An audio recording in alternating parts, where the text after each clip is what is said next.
Good evening, Benny's, Johnny's, staff, and faculty.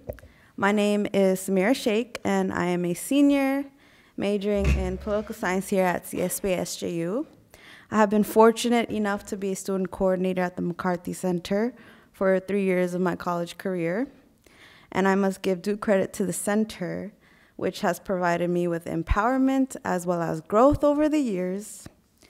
As my time comes to an end here at CSB-SJU, and this event becomes one of the last that I will help create, I'd like to thank you all for being present tonight to engage with us in pressing issues that must be discussed in our communities. Reflecting on our current political climate, current world events, and the need for effective, constructive communication within the CSB-SJU community, we have created an academic platform for competitive and clear exchange of ideas, surrounding the importance of accountability and reflection of individual speaking habits. Tonight, you will hear some of the voices of students within our community regarding the right to unrestricted freedom of speech on college campuses versus the restriction of hate speech on college campuses. This is our first McCarthy Center debate. We hope to have one debate a semester moving forward. So please plan on coming to those or even participating. You could be one of the debaters up here. Please note that student debaters were assigned a position and are not necessarily debating for their personal point of view. But before we begin, I would like to acknowledge and thank the amazing individuals that made this debate possible tonight. I'd like to thank our participants tonight, our moderator, Sam Black, and our debaters, Muqkadeen Poole, Yajaira Martinez-Ortega, Angela Aryiku, Caleb Jungling, Jacob Czech, and Gunther Dingmann. Thank you to the student coordinators, Skylar Gass, Brendan Klein, Quinlan Marshall, and Tessa Picata for their support. And thank you to the McCarthy Center volunteers, Michaela Turner, Abby Ward, and Samantha Givens. I'd also like to thank Dr. Christy Siver, who helped by being a resource for our debaters tonight. And finally, thanks to Sabrina Gilchrist, who asked me what I imagined this would look like. And I said, over the top, on the stage, in front of an audience. And she said, okay, let's make it happen. So now I introduce you, our moderator for tonight, SJU Junior, Samuel Black.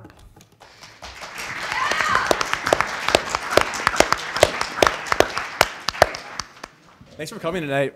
We were really excited about the turnout. I know all of the debaters put a lot of work and preparation into this, so thank you all for taking the time. Like Samira said, my name is Sam Black. I'm a political science and Hispanic studies major, and I'll be moderating this debate. Today, we hope that our panelists are going to be able to provide us with compelling arguments for and against the protection of free speech, even as it applies to hateful rhetoric. Before we start, as Samira said again, all the debaters were assigned a position, and this may or may not reflect their personal views. And at the end of the debate, we're going to go over some audience questions. How we're going to do that is Sabrina right there and Samira are going to, right there, have sheets of paper and some pencils. So if you have a question, wave your hand, they'll find you, write it down, and at the end we'll go over as many as we have time for, probably 2 or 3 questions. Tonight we're going to have 2 sides to our debate. Let's get the slide. Our proponents, the pro side, will be defending the right to unrestricted freedom of speech on college campuses. On this side will be Caleb Jungling, Yajaira Martinez-Ortega, a junior peace studies major, and Caleb's a sophomore political science major. And Angela Aryiku, also a sophomore political science major. And then on the other side, on the counter side, defending the restriction of certain speech, specifically hate speech on college campuses, are Muqkadeen Poole, a senior peace studies major, Gunther Dingmann, a junior communications and political science double major, and Jacob Czech, also a junior economics and political science double major. Sophomore, that says junior. All right. So to start this off, we're actually going to do a little poll to see where you all stand. We're going to do this before and after the debate. Hopefully, maybe your opinion might change. Maybe it won't, but we'll see. So we're going to do this in the form of a Kahoot. I'm sure you know how that works, so whip out your phones, and then she will pull up the code for you all. I'll get out of the way too.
So red is unrestricted freedom of speech on college campuses, and blue is restriction of freedom of speech on college campuses. Restriction of hate speech on college campuses.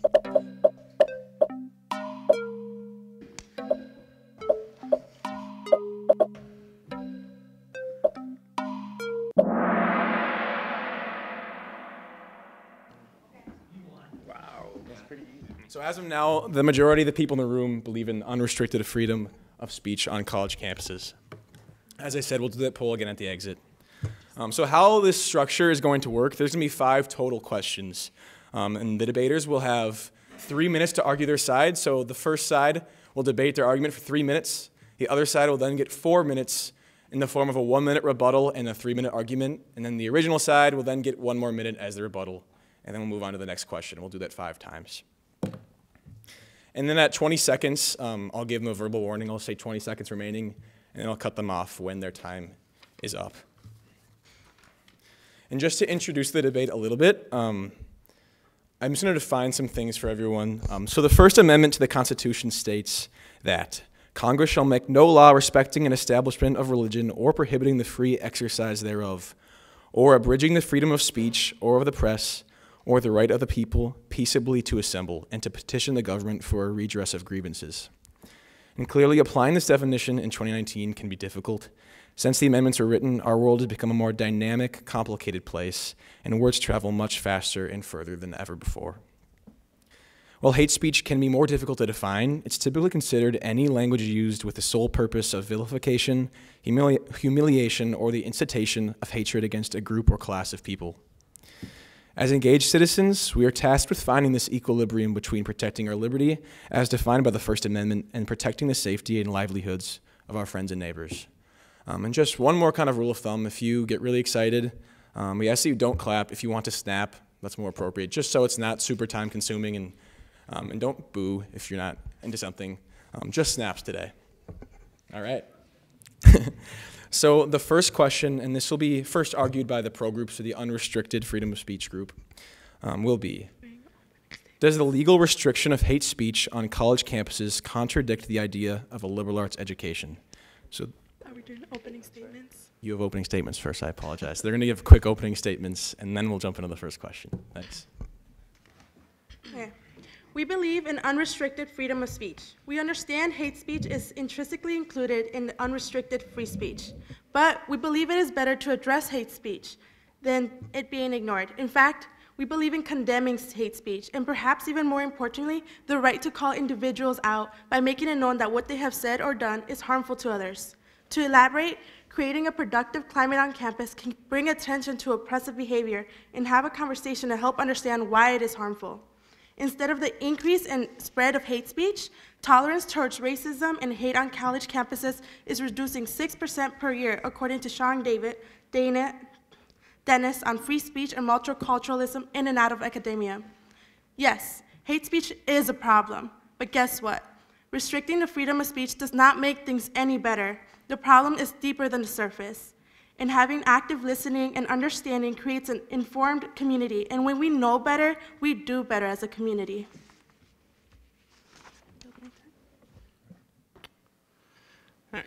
Tonight, our side will argue that there should be restrictions on hate speech on educational institutions, and we believe this because the purpose of these institutions are to educate its students. And allowing hate speech on these campuses infringes on students' ability to receive an education. It's already been ruled in Schenck versus United States that you cannot yell fire in a crowded room.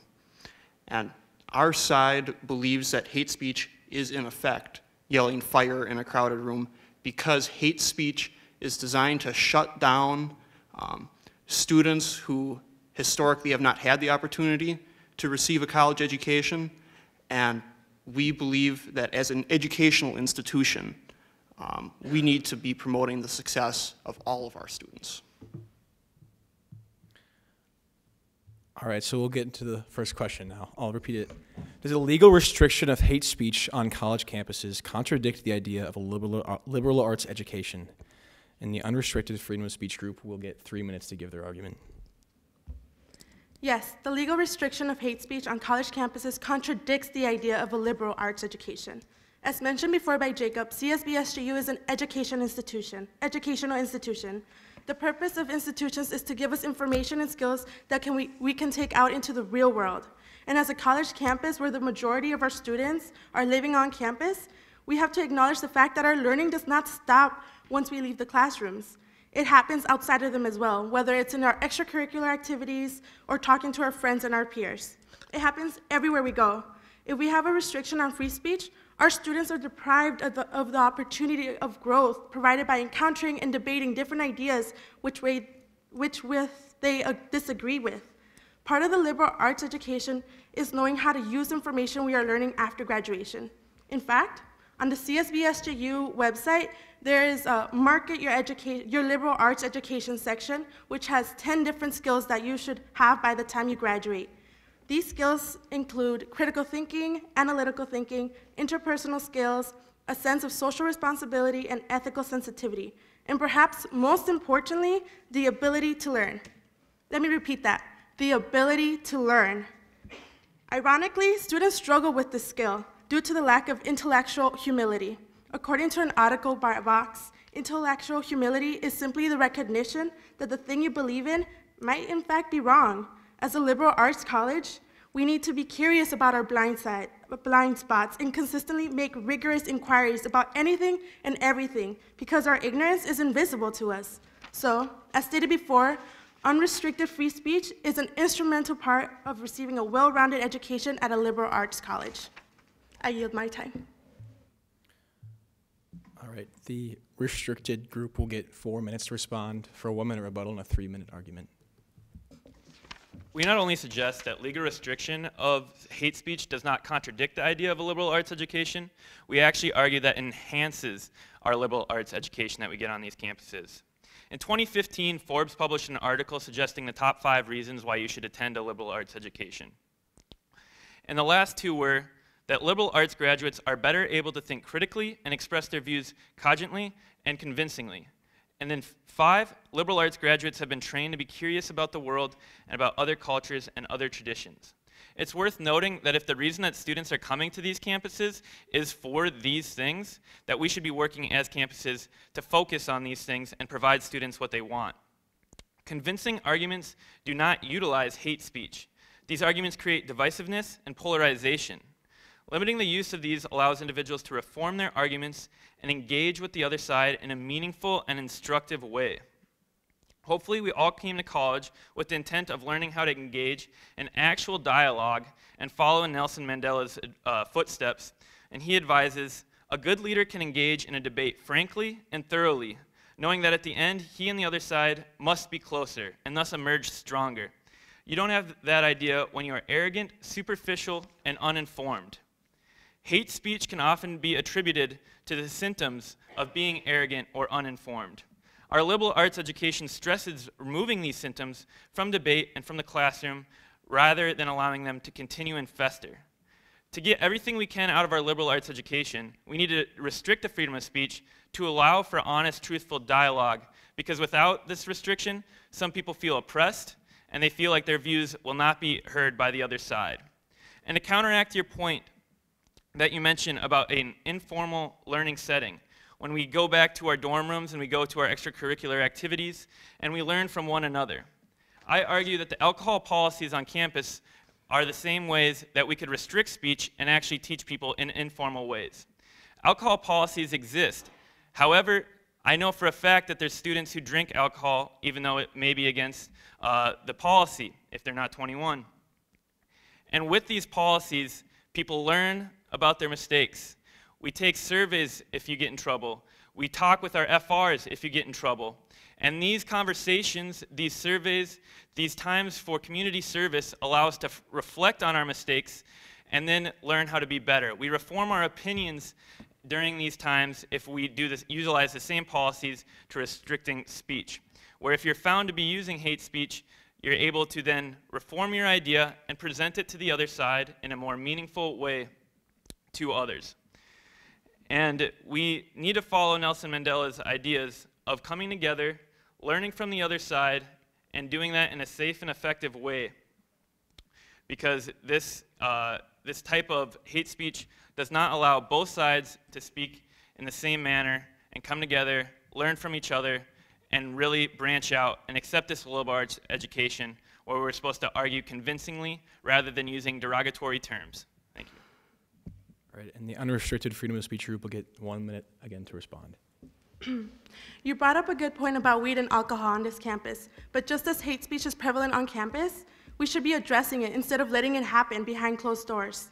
You talked a little bit about informal education, so let me do a quick peace studies lessons for y'all real quick. There are 2 types of peace. First, negative peace, which is the absence of violence. And then there's positive peace, which is the absence of violence and the inclusion of social justice. By restricting freedom of speech, there is no injustice to be identified. We need to learn how to engage with each other and create honest dialogue. But pretending hate speech is not there is just as bad as not saying anything. Silence is violence. I yield my time. All right. The second question is, does privileging unlimited freedom of speech over hate speech uphold our Benedictine values? The Restricted Freedom of Speech group will begin this with 3 minutes. No, privileging unlimited freedom of speech over hate speech does not uphold our Benedictine values. In fact, it undermines our Benedictine values at the base of our institutions here at CSBSJU. If we were to take our Benedictine values through the definition that we set for hate speech, not one Benedictine value will be able to stand. For instance, the Benedictine value of hospitality, which states to offer warmth, acceptance, and joy in welcoming others, will not be able to align with rhetoric that vilifies, humiliates, and incites. Or to be more explicit, consider the Benedictine value of peace or respect for persons or even stewardship. All of these values are not able to align with components that unlimited freedom of speech create, such as pain, oppression, and violence. Now, I myself have attended Benedictine institutions since I was a freshman in high school. And since being a freshman in high school, I have read the Rule of Benedict over and over and over again. In fact, my favorite Benedictine value happens to be community living, which means to become who we are by our relationship with others. Keyword, relationship. Hate speech, speech that is defined in Turford and Herbeck Freedom of Speech in the United States textbook, quote, is speech that offends individuals or groups on the basis of their race, color, religion, national origin, sexual orientation, disability, or other traits, end quote. We cannot develop relationships if we do not respect each other's identities. Therefore, we would not live up to the value of community living. Hate speech only contributes to the continuation of hate, such as racism, sexism, homophobia, Islamophobia, xenophobia, transphobia, etc. Upholding unlimited freedom of speech over hate is toxic for our community, that erodes our values and hinders our ability to connect with one another, let alone learn. return my time. All right, and the unrestricted group will get 4 minutes to respond and give their argument. I totally disagree with Muqkadeen Poole when he said hate speech does not prevent us from forming relationship with one another. For instance, I have a friend who thinks smoking weed is okay. I obviously think smoking weed is not okay, but I'm still friends with her till this day. In fact, we're best of friends. So I do believe that people can have different opinions on different things and still be able to form relationships with one another. This side will argue that the basis of our Benedictine value is to provide insight and support in building strong, caring, and civic communities. If you critically think about all the Benedictine values, they all uphold the idea of allowing people to be who they truly are and express themselves in a non-judgmental environment. The Benedictine values uphold the idea that every single person, including the people we disagree with, are all necessary for the development and functioning of our communities. For instance, the value of respect teaches us to be respectful to each other regardless of our gender, class, and opinion. Someone else's opinion is as important as their gender, their class, and their race. The value of hospitality teaches us to offer warmth, acceptance, and joy in welcoming others to our community. If Yajaira doesn't agree with me on something, it doesn't mean that I should be hostile to Yajaira. So the value of hospitality, in fact, tells us to be warm and welcoming others to our community. The value of listening advises us to listen with the ear of our hearts to all created beings including human beings as well, regardless of the differences that might exist between us. I could go on and on about all the different values in our Benedictine values, but I don't have time to elaborate on them. Not restricting freedom of speech is the epitome of the message the Benedictine values passes across to all CSB SJU students. The message of respect, hospitality, and acceptance of all persons in our community. We have to understand that we live in a community where everyone thinks that they're right. So restricting this freedom of speech does not solve the problem. Understanding the moral psychology behind people who partake in hate speeches is the first step in the right direction. Thank you. I yield my time. All right, the restricted group will get 1 minute to respond. May I begin by saying smoking marijuana is not using a term towards someone that may take away their humanity. Hate speech creates danger, a danger element. It's more than just a disagreement. It's more than just a disagreement. It infringes on their humanity. Hate speech such as the N word, the B word, the F word, I can go on. Hate speech is more than just a disagreement, ladies and gentlemen. Hate speech might actually take away from my feeling of belonging in this community. Hate speech makes me feel not included. Hate speech does not present equity or justice. And I believe it was Martin Luther King who said, injustice anywhere. Injustice anywhere is justice nowhere. Thank you. I return my time. All right, our third question. Some argue that hate speech creates privileged hierarchy within our society and disrupts the attempt of equal opportunity and dignity for all. Does unrestricted freedom of speech create a gateway that could lead to further human rights violations by making hate speech permissible? The Unrestricted Freedom of Speech group will begin this with a 3-minute argument. No. In fact, we think unrestricted free speech does quite the opposite. The fact of the matter is that free speech, even with permissible offensive speech, is the reason this country has progressed so far since our founding. Look way back when the U.S. Constitution was first founded. Colored people, as they called them in the Constitution, were only 3/5 of a person. Now, all citizens today are granted full constitutional rights. Changing that horrible 3/5 clause required the freedom of speech and expression, and that includes the notion of hate speech occasionally. Without people being able to voice their hateful speech, it may have never been apparent for others that these things were indeed wrong. People started to realize that these things were wrong when they heard people saying these horrible things, and because they heard how ridiculous they were and they saw the violence that these ridiculous things caused. people came to their senses and exercised their freedom of speech to fix the wrong that was originally done. These examples continue into modern day. For example, look at the civil rights movement or the feminist movement. Both of these things came about because people realized what was being done was wrong. If some of the bad things were not allowed to be said, it would just allow them to continue on in private. Instead, allowing people the freedom to say these hurtful things allowed more common sense individuals to see that this was indeed a problem. Those common sense individuals then used their freedom of speech to change the law. Indeed, de jure hate, racism, and sexism in the Constitution have ended. This, of course, does not mean that de facto racism and sexism do not exist, because as we all know too well, they do. But restricting the First Amendment would not change this. In order for us as citizens to start fixing the problem, we need to know what we're dealing with. And in order to do that, we need to start to allow people to have their full First Amendment rights. By hearing opposing sides, we as a society must decide how to make the change. Implementing more policies will not create the desired change that we hope to get with this. Assuming that ordinary people would like to see the elimination of racism and sexism and other forms of hate in our society, we must decide to do that as a society.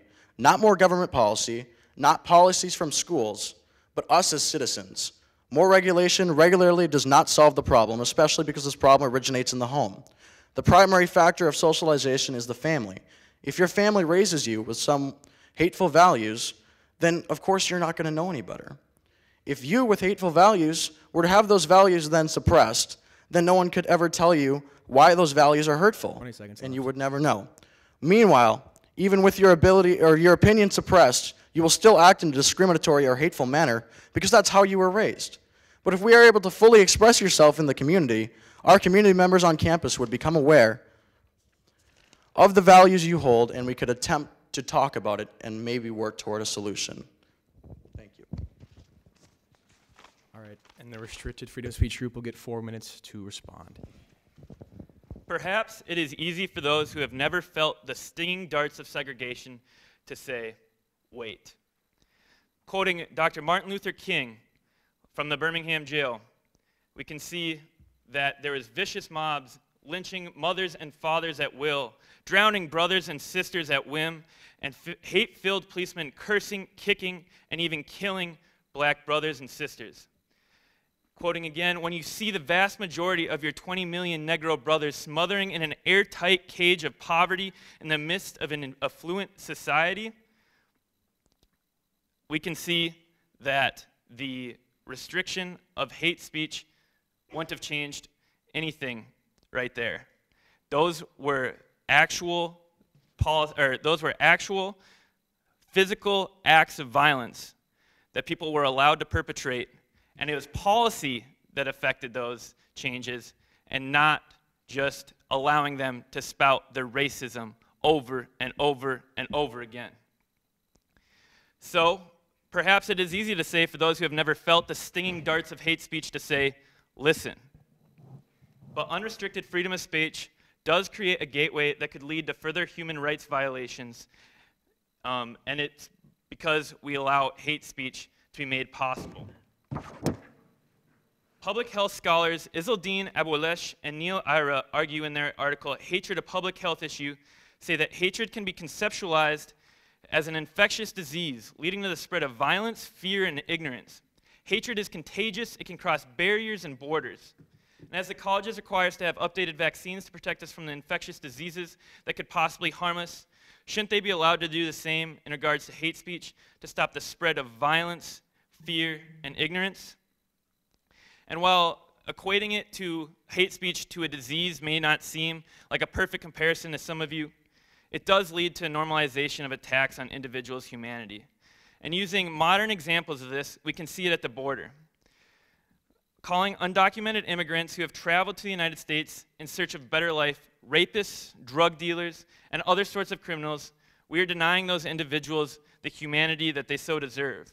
This has escalated to an environment we exist in today, where the news only briefly reports on the deaths of individuals in ICE custody and quickly moves on as United States citizens have become numb to these human rights violations perpetrated by our own government entities, and these entities are not held accountable. This hate speech has led to a normalization of what we believe is right and what is wrong. And it's wrong right now.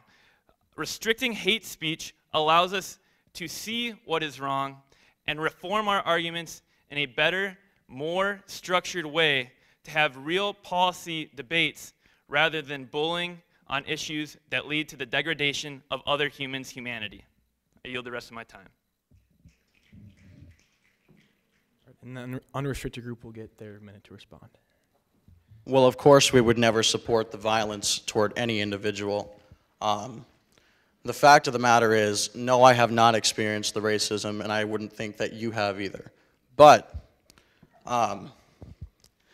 what you talked about with these violent events, what made them so powerful and gave us the ability to change was the photos that were published in the newspapers and gave people a chance to see these things.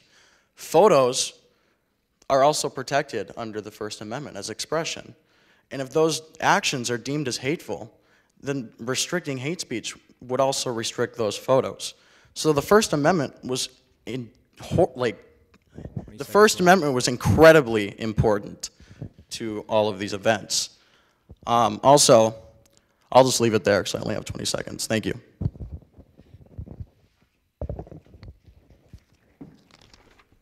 Our next question is, Aristotle stated that it is the mark of an educated mind to be able to entertain a thought without accepting it. Does unrestricted freedom of speech have a dangerous influence on community members and lead to groupthink? Responding first will be the restricted side with 3 minutes. My father once told me that if you have the time to do something wrong, that means you have the time to do it right twice, because you got the time that it took to do it wrong, and then you got to go do it again. Now, I ask you to keep this in mind as I share this story. In high school, there was a friend of mine who has special needs, and some guys in my school thought it'd be funny to go and teach him the N-word. So after about a week of coaching him on how to say it, he just started saying it for a month before the teachers started to catch on to it. And once the teachers caught on to it, it took a month to correct the behavior. Now, had we had a restriction on hate speech, the problem would have been over within that first week.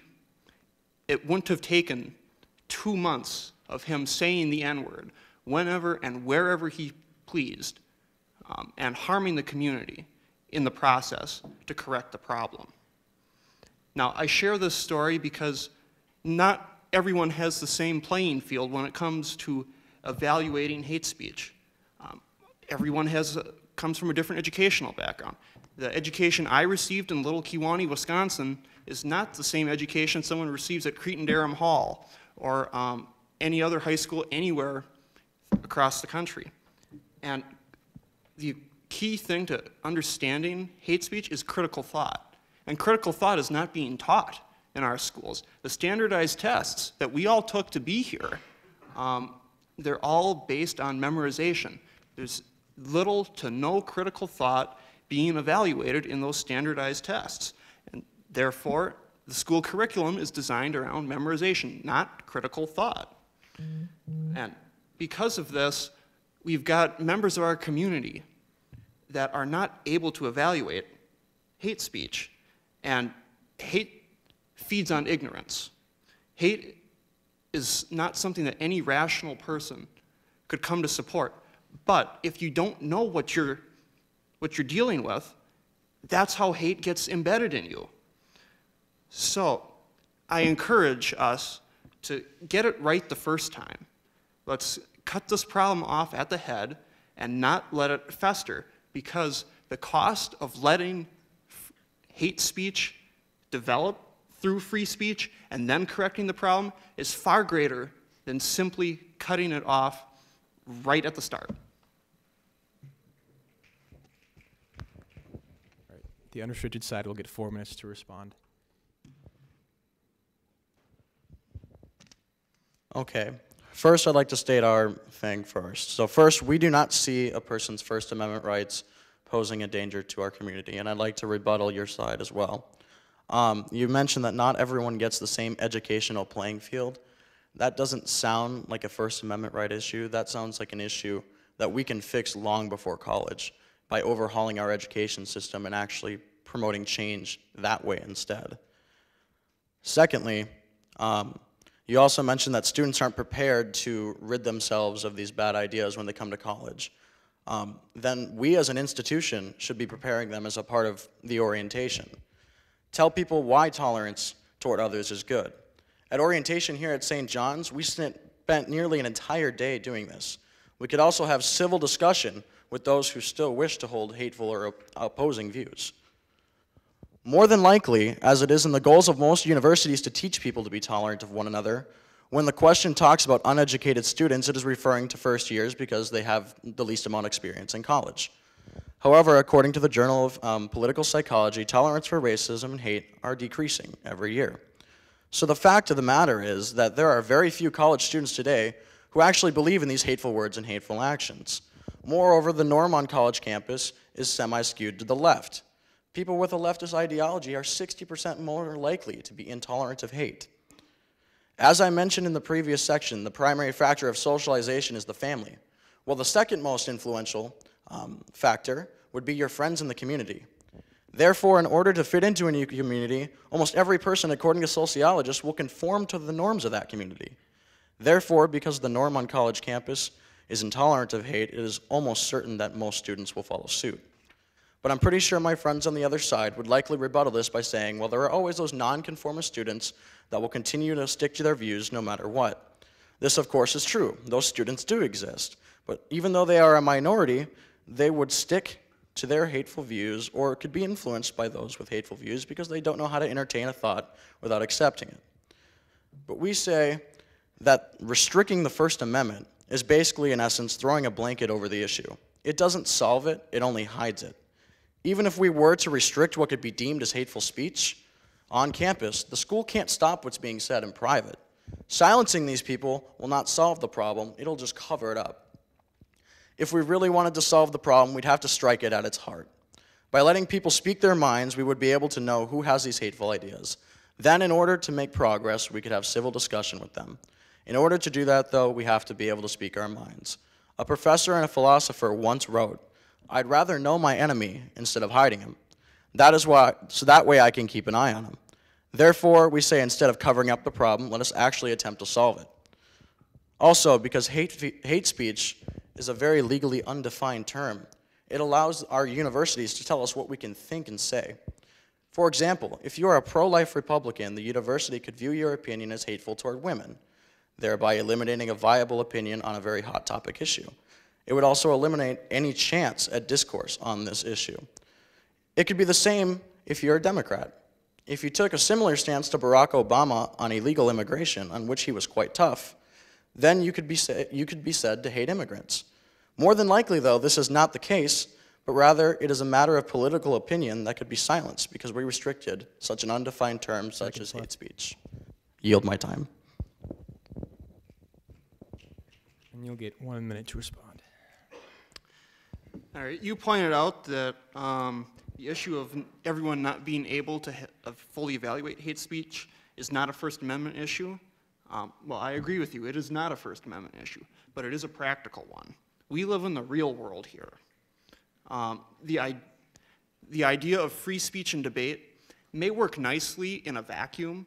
Theoretically, it sounds nice, but when we're dealing with real people who have real issues and problems with hate speech, that speech is designed to shut them down.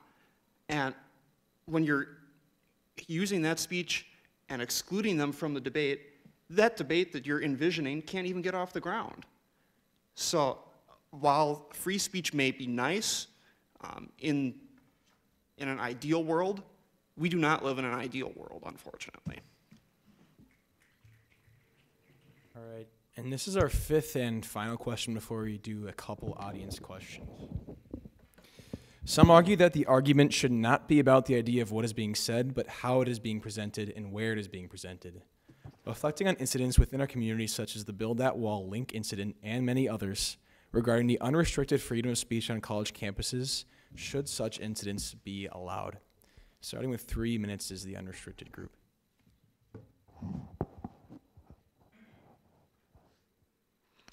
Such incidents, such as the link incident that happened on campus, should be allowed in an environment where the audience can leave whenever they choose to. It is against the U.S. Constitution to hold an audience captive. However, when events such as the link incident happen on college campuses, they provide a platform for dialogue and understanding about the differences in opinions and backgrounds that different people bring to the table. For instance, when the link incident happened, there was a lot of protest about it. The protest helped foster a lot of dialogue on campus. People were literally standing on platforms and wearing Trump flags, Trump hats, and others were also wearing LGBTQ flags and voicing their opinions and the reasons behind their ideologies. That is the beauty of freedom of speech. It allows people to come together at a table of brotherhood to understand each other and the reason behind their ideologies. It does no one any good when hate speech is restricted, because hate speech amplifies when people feel restricted. I repeat that again. Hate speech amplifies when people feel restricted. Additionally, in Stuart Mill's Free Marketplace of Ideas, he talks about how we as a society can move closer to the truth if we allow a plurality of ideas to exist. The truth being the ideas and opinions that are accepted by society at large. Society grows and becomes better when people from all walks of life are given the opportunity to speak freely and are not restricted. We do a disservice to society when we prevent other people's opinion because we view it as hate speech. Restricting hate speech does not change people's morals. Neither does it make them want to change for the better. I do agree with Caleb when he says that people get their values from their family. So if I grew up and my parents or my family taught me that this is how you should view immigrants, and that's all I viewed them for the rest of my life, that's how I grew up. So restricting hate speech will not necessarily change me or make me feel bad about my values and how I feel about immigrants. It just provides, restricting hate speech just provides a consequence for people who decide to participate in hate speech. Indeed, hate speech is bad, but restricting it does not make it any better. I yield my time. And the restricted side will get their 4 minutes to respond. Incidents such as the 2017 Build That Wall, excuse me, link incident should most definitely not be allowed when we consider the argument of not what, but where. In other words, context over content. As my opponent has already concluded, for the incident to happen on a moving object without means for escape is completely horrendous. The topic of space comes into question. Where should hate speech be allowed? Nowhere. Not on a bus, not in the rain, and not on a train if we had one. My opponent has also mentioned the protest of which I was an organizer of in my younger years. That protest, as expressed in the Record article covering the 2017 event, said, "All we seek is to be one community and to be better," Poole said. We have those Benedictine values, and if we set that precedent, we must aspire toward that all the time. Well, I am Poole, and Poole is me. Therefore, allow me to assert the protest in 2017 in no means supported hate speech, but communal dialogue of which people can finally begin to understand each other in a way that does not eliminate their humanity. Again, eliminate their humanity. Hate speech, again, speech that offends individuals or groups on the basis of their race, color, religion, national origin, sexual orientation, disability, or other traits, is speech that we would like out of our institution. And oppression and hate is something that should not be allowed. In the 1967 Supreme Court case, Brandenburg versus Ohio, Brandenburg, a KKK member, leads a rally and states, quote, "If our president, our Congress, our Supreme Court continue to suppress the white Caucasian race, it's possible that there might have to be some revengeance taken," end quote. The Supreme Court ruled in favor of Brandenburg, that KKK member, giving him protection under unrestricted freedom of speech. Now, I stress that in an academic setting of which I am trying to pursue my education, as in this space, this kind of rhetoric, this kind of hate speech will impede my ability to grow to my fullest ability. Therefore, no such incident should be allowed here. There are more conducive ways to conduct discussion, dialogue, communication that does not involve hate speech. This debate is one of them. Words. Thoughts affect our words. Words affect our actions. Actions affect our directions. Hate speech has been part of our Constitution for a long time. A long time. That has affected our direction as a country. If we restrict it, it might change that trajectory. It will change that trajectory. Thank you. I yield my time. All right, and you'll get 1 minute to finish your response. At the end of the day, whether hate speech is restricted or not, I want all my audience, regardless of which side you're on this issue, to listen to me clearly. We live in a world where people will always have an opinion about you, be it negative or positive. It is up to you to decide if you're going to be defined by other people's opinions. The restriction of hate speech does not prevent people from participating in it. For instance, I know a lot of people who participate in shoplifting. They get arrested, go to jail, come back, and repeat it again. I repeat, the restriction of hate speech does not prevent people from participating in it. You know why? Because it does not give people a reason why their opinions might be deemed as hateful. If you're not telling me why you think my opinions are hateful, I'm not willing to change for the better. The only solution that actually works for hate speech is that we should all come together at a table of brotherhood and collaborate on how to move forward on this issue. Thank you. All right. So those are all our scheduled questions. We got a good amount of audience questions. We're going to do 2 for time's sake. Samira selected the 2 that she felt were repeated the most, so a lot of people kind of echoed these. So the first one, and the way we're going to do this is similarly. Anyone can answer, but you're going to get 3 minutes to argue and 1 minute to rebut, regardless of who answers the question. So our first one is, does restricting hate speech create a slippery slope for restricting speech we simply don't agree with? Whoever wants to start can start, and you'll get 3 minutes. I'll repeat the question again. Does restricting hate speech create a slippery slope for restricting speech we simply don't agree with? You can start. You want to start? This doesn't create a slippery slope because what we're talking about with hate speech is oppressive language that's been used over and over again in our history. And as it was brought up earlier in the debate, I will never be able to fully empathize with some people as being a victim of hate speech, as it's fairly obvious I'm a straight white man up here. However, I will also say that I can sympathize with people, and I can try to understand the other side of an argument. What I can't understand is why that argument needs to be using hate speech. And so I urge you guys to try to come to a conclusion that hate speech needs to be restricted. It's not going to be a slippery slope as long as we can come to an understanding of what hate speech is, whether that be through an administration that handles it on a case-by-case basis or through a student panel. We are simply arguing that it needs to be restricted in some way. And we argue that it needs to be restricted in some way. We are not arguing for a specific way. We are arguing that there needs to be some channel to monitor hate speech on our campus, and even through the use of multiple channels, we can continue to promise that it will not become a slippery slope where we are restricting just unpopular opinions here on campus. And you'll have up to 4 minutes to respond.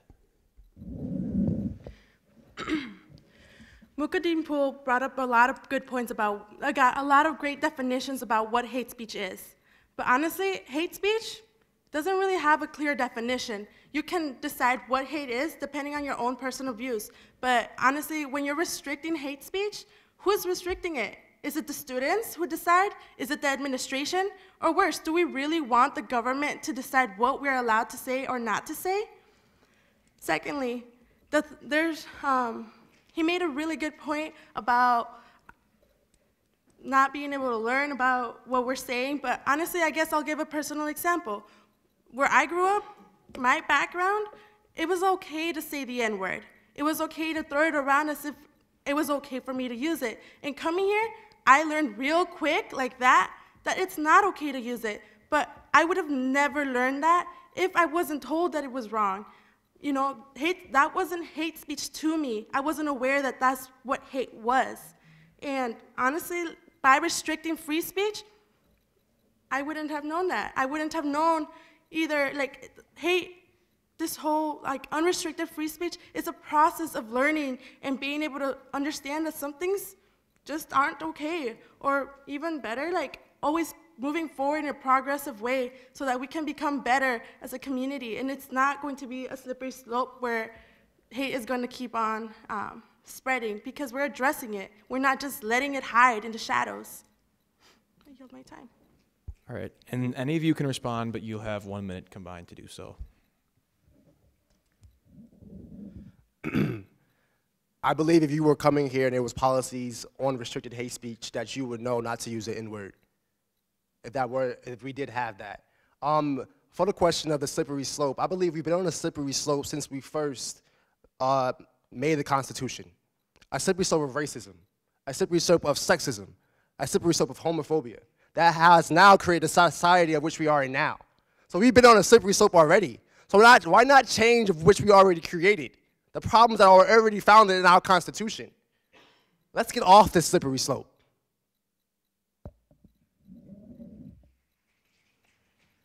All right, and this next audience question will be our final question of the night. The side arguing for the restriction of hate speech argued in its opening remarks that hate speech is no different than a call to action. How can this truly be the case when most things considered to be hate speech do not directly call for any action? Can you repeat that? And I'll repeat that one more time. So the side that's arguing for the restriction of hate speech argued in its opening remarks that hate speech is no different than a call to action. How can this truly be the case when most things considered to be hate speech do not directly call for any action? And any of you can answer this in 3 minutes.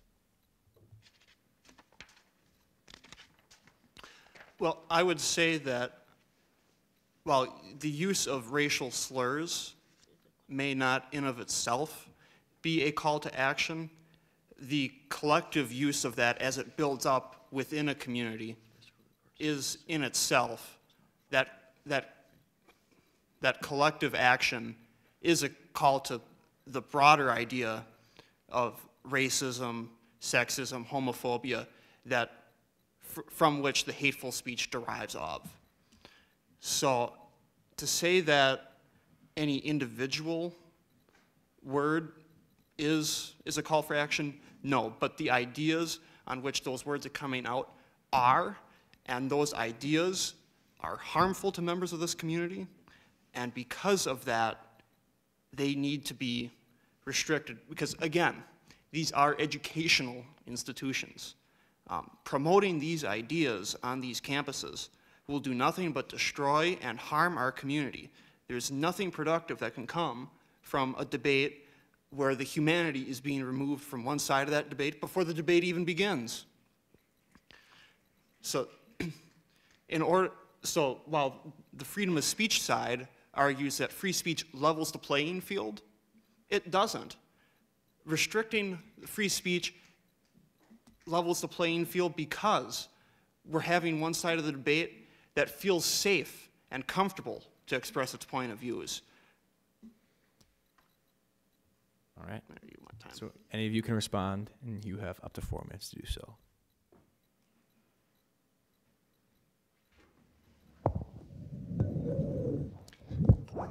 I do agree with Yajaira when she said that the term hate speech is vague. So something that might be hateful to me might not be hateful to Caleb, or might not be hateful to Yajaira. So when you're saying that it makes people feel uncomfortable, what groups of people feel uncomfortable? If it's just like a fraction of the people, or the people in the audience feel uncomfortable, yeah, we'll address hate speech, but you can't say that everyone will feel uncomfortable about one particular hate speech.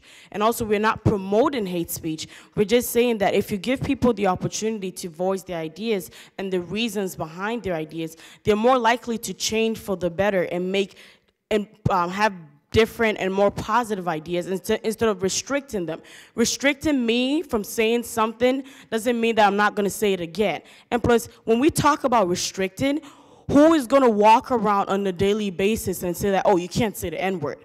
Who is in my dorm room when I'm saying the N-word? Who is in my dorm room when I'm saying, oh, he's a white supremacist? Who is in my dorm room when I'm saying, oh, he's an illegal immigrant?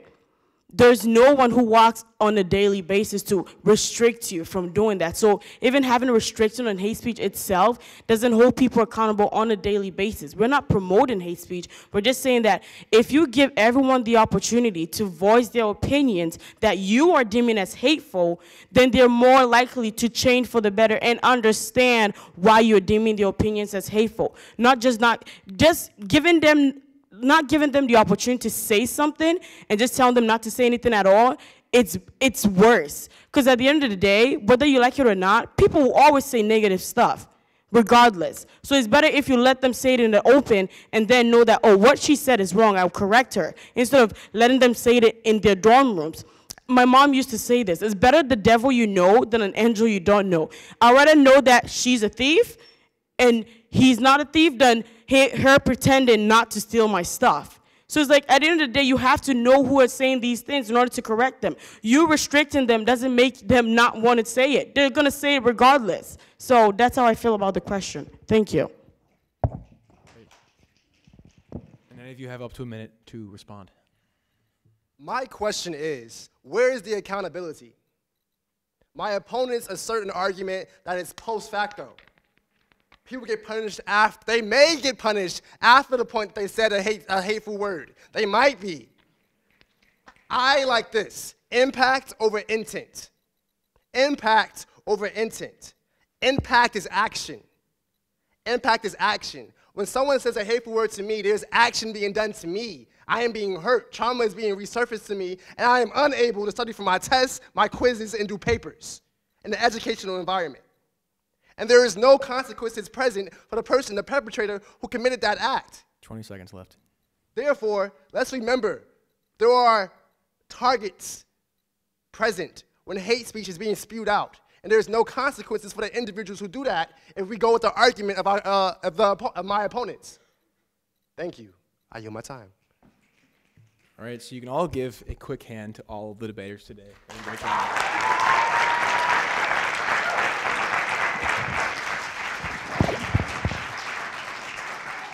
And we want to see if they may have changed your mind at all today. So we're going to do that Kahoot again and answer however you feel which side argued the best tonight.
And red is unrestricted and blue.